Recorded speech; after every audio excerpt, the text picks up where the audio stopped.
Okay, here we go.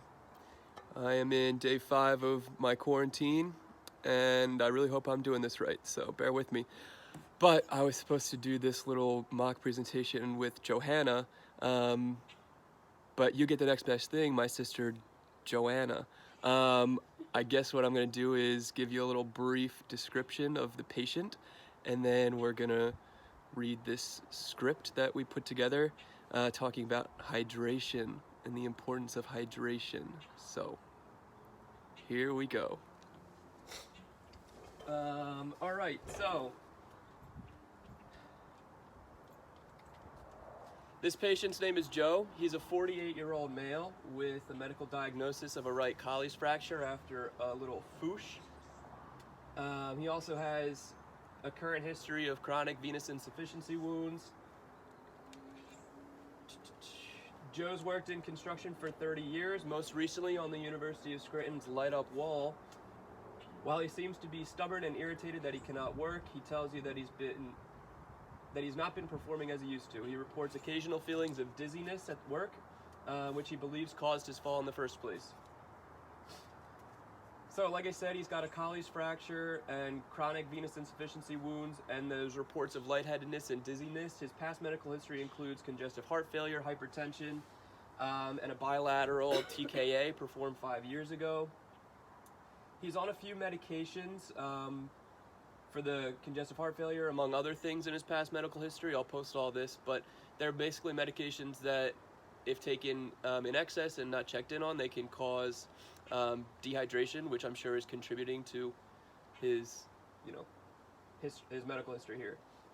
So he's certainly limited in working in construction, and he's also an active member of his community gardening club. At least he was before all this sort of started happening.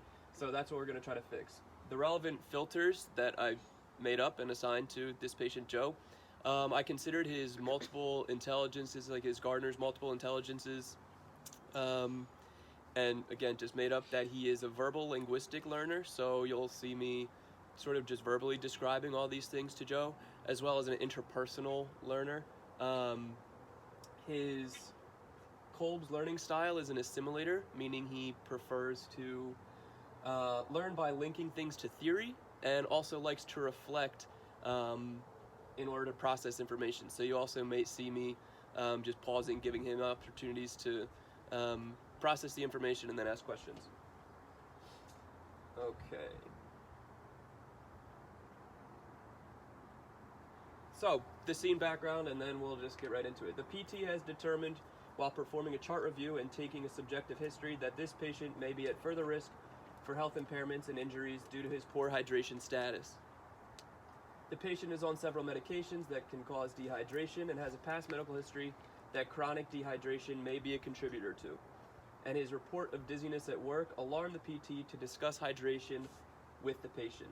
The PT would like to discuss the following with the patient: his current hydration habits, negative effects of dehydration, benefits of proper hydration, and finally ways that he can obtain better hydration habits.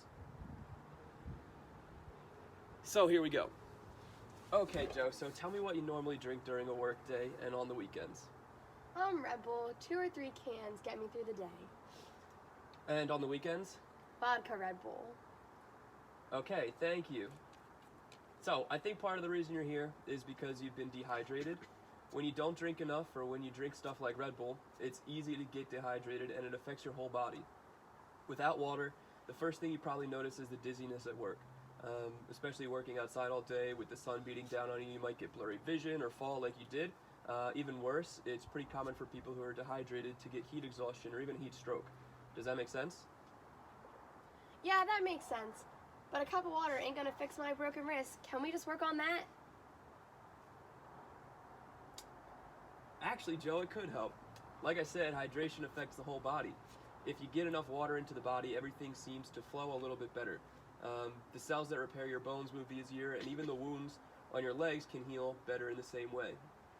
The cells that help to repair those wounds and the bones function a lot better when they get enough water. Think back to your gardening days too, and when you spent all that time laying bricks on your hands and knees. Yeah, I haven't been able to do that in a while. Exactly, and I think part of the reason goes back to how long you've been dehydrated. The cartilage in your knees that you had to have replaced would stay in better shape if it's hydrated better. How does all that sound? Actually, that makes sense.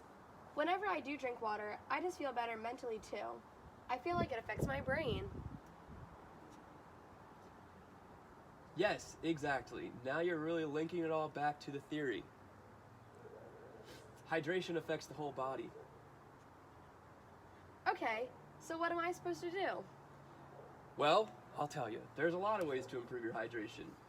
First, I'd recommend checking your hydration frequently throughout the day. It sounds gross, but taking a look at your urine when you use the restroom is a quick way to gauge where you're at.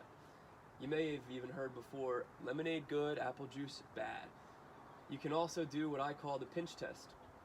It's pretty simple. I'll show you on myself first, but what you can do is sort of pinch up the skin on the back of your hand or your arm or something like that, like so, and watch for it to sort of recoil.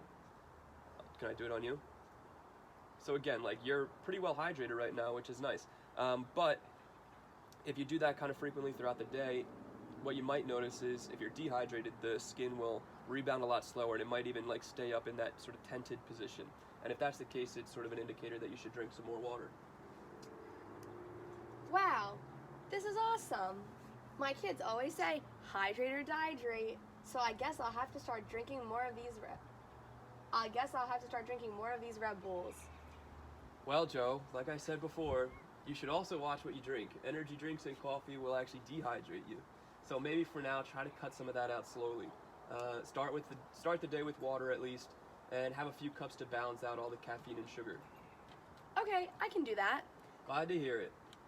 Say, Joe, would your kids say that you're tech savvy? They call me Elon Musk. Wow. Then I have to show you this great app that I think will help track your hydration throughout the day. And I know you'd love to get back into gardening, and you like to keep track of your intrapersonal goals. So this is perfect for you. So this is an app that you can get on most phones. It's called Plant Nanny. Let me show the audience here. But what you can do is get these tiny little plants. This is a dandelion I named Jennifer after my favorite teacher.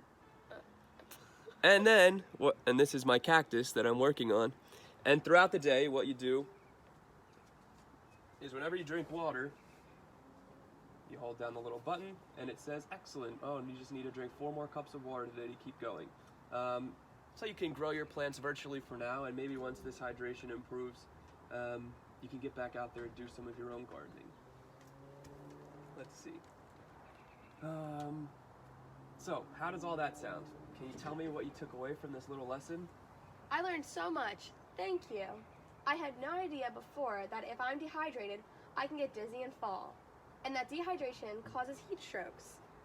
I also like the idea that hydration will help my body heal, and it affects my bones, skin, and brain. I'm definitely going to do some of those things that you taught me to improve my hydration, like checking my pee and tracking my hydration with this cute little plant. You rock, Joe. Go get 'em.